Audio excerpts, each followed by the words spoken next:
Hello, aspiring developers. Welcome back to today's session. Today we are going to learn about iterators, generators, modules, and we can touch on default parameters. So if that seems interesting to you, let's dive right in. So to start off on default parameters, we can create a variable, say, greet user, a function greet user that welcomes every user that visits our site. So you can say let greet user takes user as an argument, but with the default value of guest. Guest.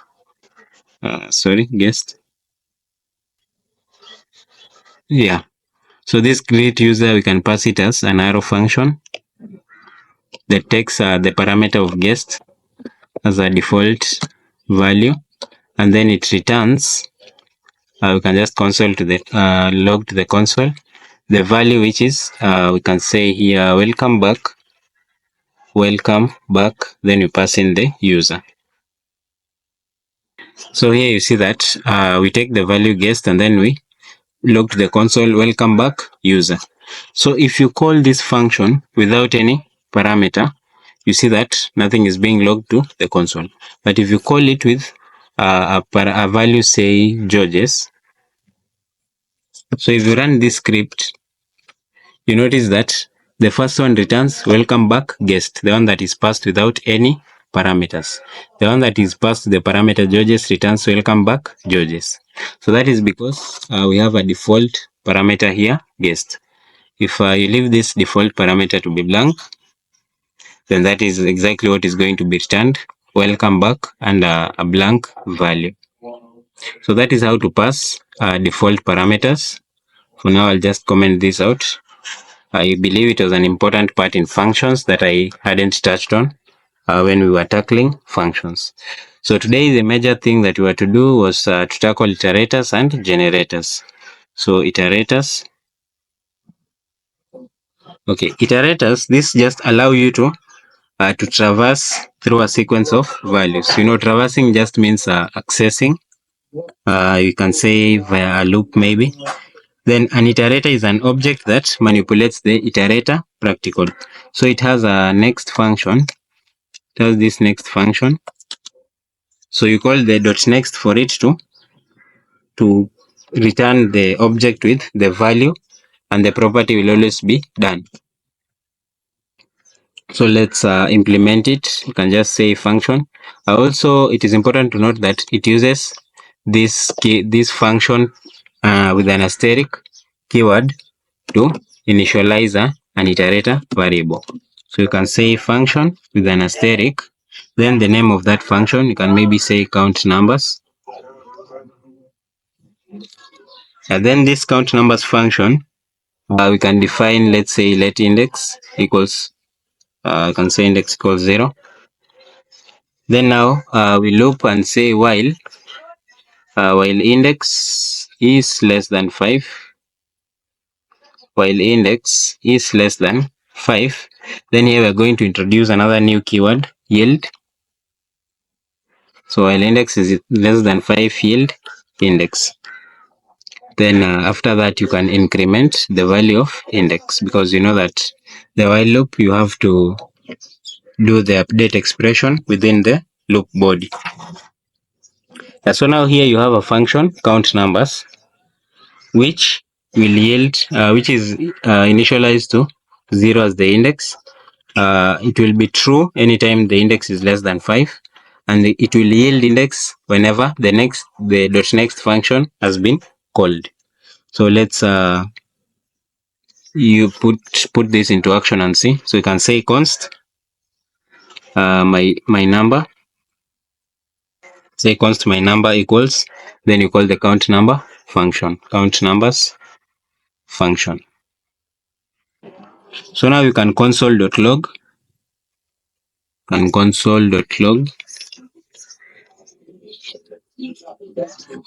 Another thing that you need to notice, we are passing this in a variable.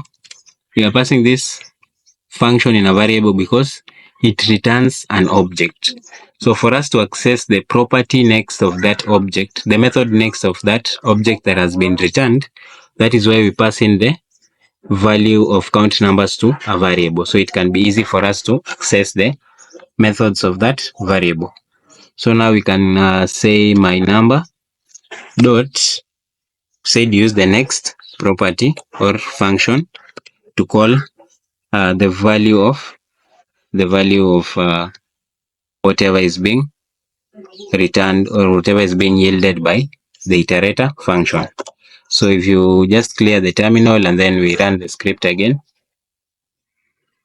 we see there is an error with the dot value. Where is the error? Okay. My number next dot value, there is a type error there. Okay, this type error is coming because value is not a method, but it is a property. Sorry about that.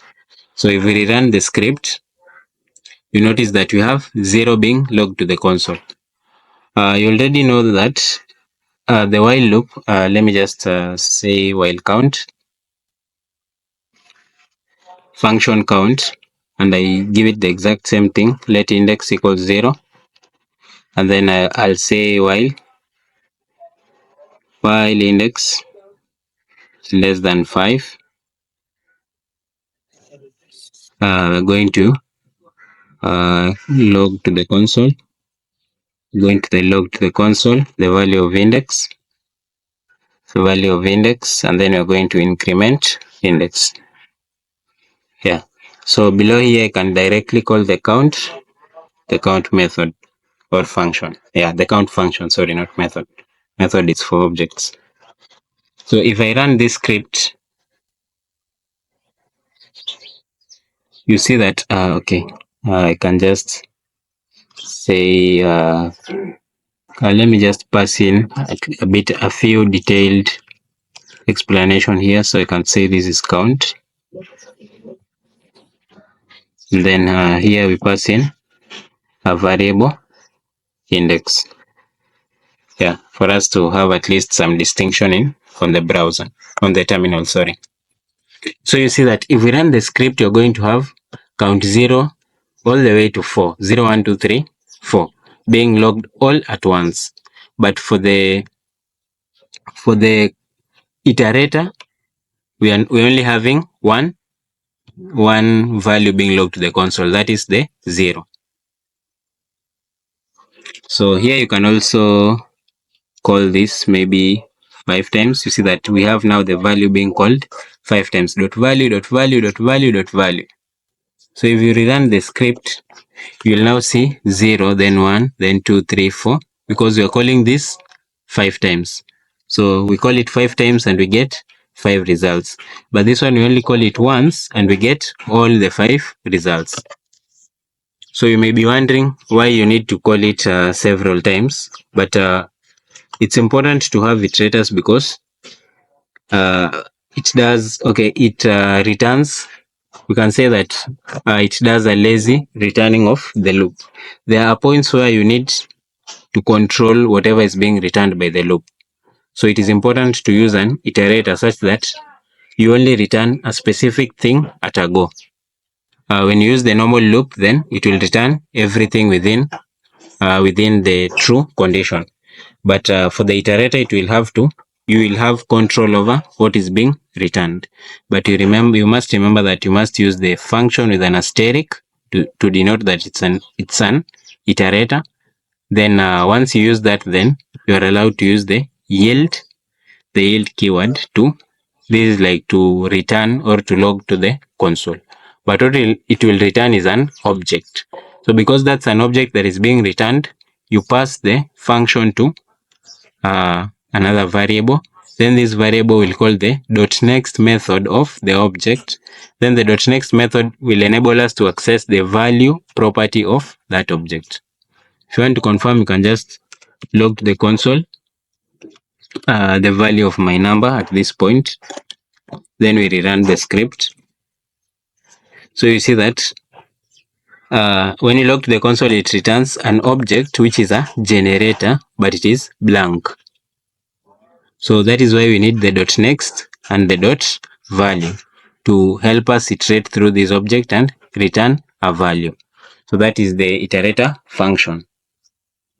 There's also the generator. When you learn of the iterator, you learn it hand in hand with the generator. So there's the generator functions. So the generators, these are special functions which allow pausing and resuming of execution. They also use the function asterisk syntax, and they also use the yield to yield values at one time. The generators also access the values using the dot next and the dot value.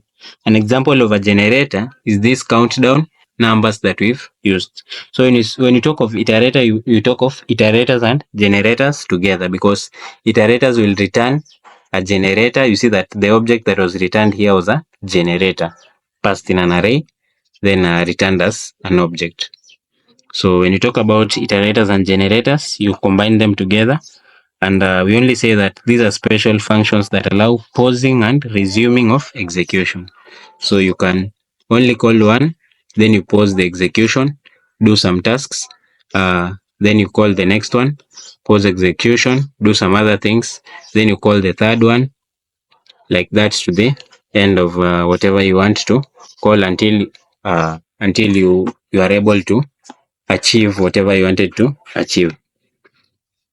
So here we'll just say where I have iterators, I'm also going to add generator. Okay, iterators and generators, because this is one thing. Yeah, iterators and generators. You have already seen that this one returns an object which is of type generator, and the object is empty. So you see that this is whatever is being returned, and this is the iterator syntax function with an asterisk. Then in the loop you pass in the yield function. So that's it on iterators and generators. So the last thing that we're going to tackle in functions, or rather the next thing that we're going to tackle, is the modules. And modules, they help us to access functions of different files within our specific file. So here you can have a file. Let me just close this for now. You can have a file main. You can have a file, let's say functions.js. Here is where you pass in your function. So let's say let greet user. You remember this greet user function with the user equals guest. Let the user equal guest, and then it logs the console welcome user. Welcome user. Okay, where is the error coming from? Yeah, this should be an arrow function. So equals to take the parameter, then the arrow sign to show that it's an arrow function. Yeah, so we have this let greet. We have this greet user function that is defined in the functions.js. We can have another JS function, another JS, maybe say main.js. So in main.js, you may need to call the greet user function. So now if you try and run this script, so say node main.js, you notice that there's an error because it says greet user is not defined. But if you try and run node function.js, we're also getting an error when we run function.js. Let me see where the error is coming from. Node function.js cannot find the module function.js. Okay, let me ls here. Oh, it's functions. Okay, sorry. So you can say node functions.js. You can also call the greet user here directly. so that you can see the result. Yeah, so you see, if you call function.js, it returns welcome guest. Welcome guest is a greet user function that is stored in the function.js. But if you try and call the greet user function from main.js, function main.js, it throws an error saying that the greet user is not defined. So what you need to do, you just need to export this function and then you import it on this other end. And that's now what we call modules. Year 6, when you learn of year 6, then you get introduced, to modules. So let me just type here, whatever we are learning is modules. So these modules, they allow us to organize our code into separate files so that you can have all the functions in one file, maybe all the object-oriented codes in another file, then the main.js to only call important aspects. This is prominent with React, but you can also achieve that in normal JavaScript. So each file is treated as a module. See that this is a module. See that we had a module error when we tried running. If you try running a file that does not exist, you see it tells us that cannot find module. Why? Because there is no file named man.js. Instead, it is main.js. So a module, a file can be treated as a module. So each file that you treat as a module, you can always export it and then you import the functionality in another file. So the benefits of modules is it helps us with encapsulation. Encapsulation is just keeping code private within the scope. So this greet user function is private within the function.js module. It also helps us with reusability. We can call this greet user function in our main.js without having to retype to redefine the whole function. Then it also helps in maintainability. As we said, it clearly separates concerns. We have all the functions in a functions file, and we call them in the main file. So that one helps in maintainability. So those are the benefits of ES6 module. So now let's see how we can implement this. So if you want to use that type of importing and exporting, first you'll have to export this function. So you'll say export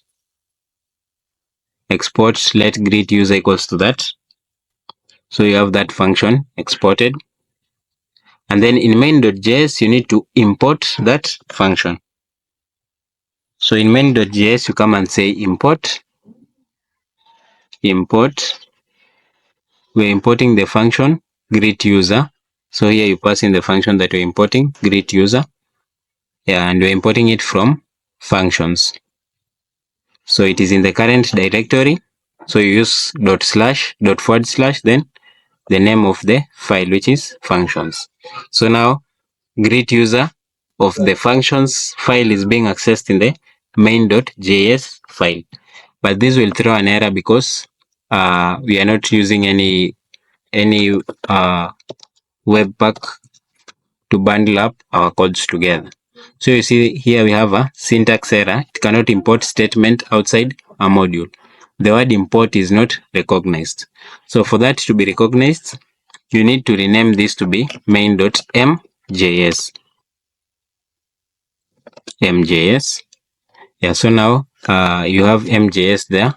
But you see that even with .mjs, it will still not work. Main.mjs. See that it will still not work, but it now has a different error. You see, the first error was, okay. Let me just rename this to m.js. So you see the difference in error.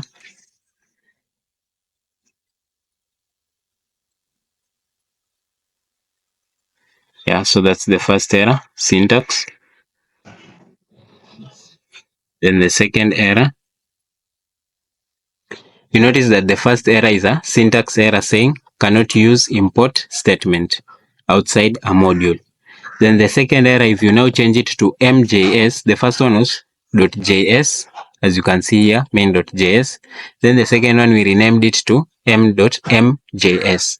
So the error was that it cannot find the module functions imported from main.js.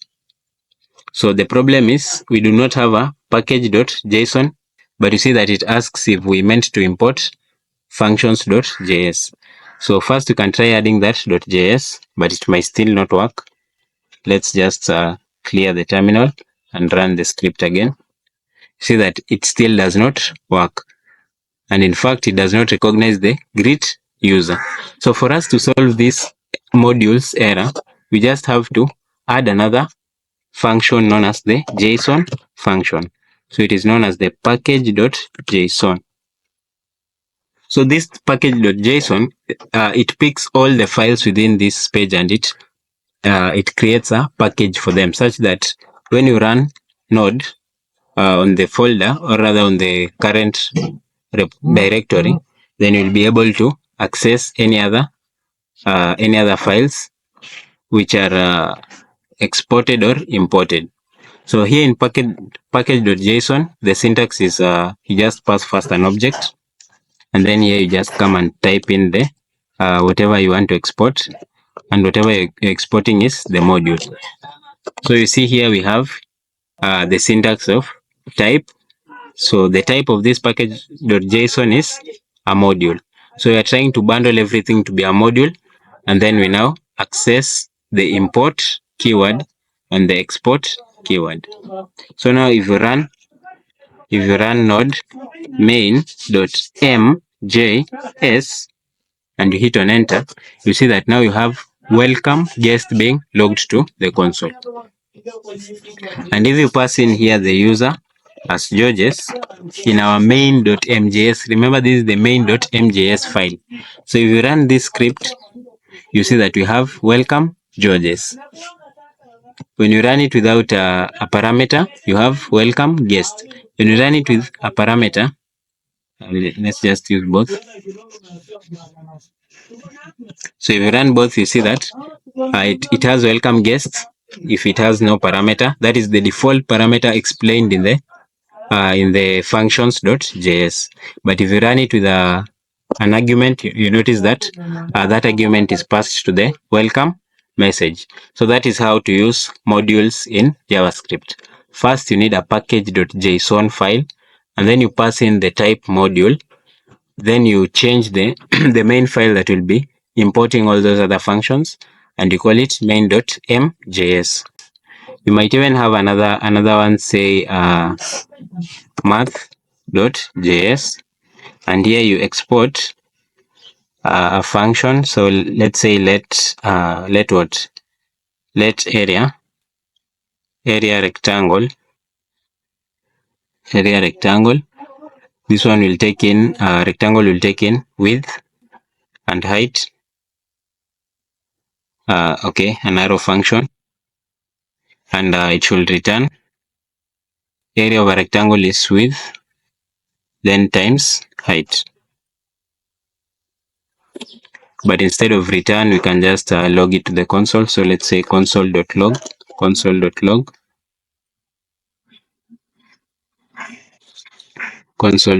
width times height. Yeah, so here we have another file, math.js, and you see that this one is also exporting. See that this one also has the export keyword. So you can just come to main.js and then you simply import. The name of the function here in math.js is area rectangle. So you come and import area rectangle from math.js. Then you can simply come here and call that area rectangle method, and you pass in the width as 10, and the height you can pass in as 5. So if you run this script, you see that we have our area as 50. So it's as simple as that. It does the mathematic operation from our end. We can also have another area, maybe say area square. So export. Remember, you must export it. So you export let area circle, and you say this one takes in one parameter of radius, and then it returns, or rather it logs to the console the area of a square of the area of a circle is math.pi, then times radius, and this radius should be squared. So times radius squared. Yes, so let me just have it down here. So here we are exporting to 1, we have the area of a rectangle. 2, we have the area of a circle. The area of a circle takes in radius as the parameter. It logs to the console math.pi by radius squared. So we have that exported. Let's import it in our main.js. You see that we already have math.js. So all you do is just come and add it here as a comma, and you say area circle. Then all you need to do is to come and say area circle, and here you pass in the you can pass in the radius. Maybe the radius is to 10. So if you run this script, you see that the value is being logged to the console. So you see you have your area there as 138544. Rather, you can pass 7 and you see something like 22. So when you run the script, yeah, you see 154. Rounded off, you see 154. So that is how you can have all your functions to perform a specific task like mathematics operations in a math.js file, all your functions to be in a function.js file, and then your main method to only import those modules, and then you use them, you directly call them, or you reuse them. So that is it about the modules in ES6. So if at all there is anything that is still unclear, feel free to share that in the comment section. The notes will be provided, the readme with the notes will be provided in the repository in the video description below. Hit the like button, hit the subscribe button if our content helps you get insights on programming. Also, you can share whatever your experience is with our videos, and you can also share in the comment section what you would want us to elaborate more in the world of programming. Thank you for watching to this point. Have a happy coding week.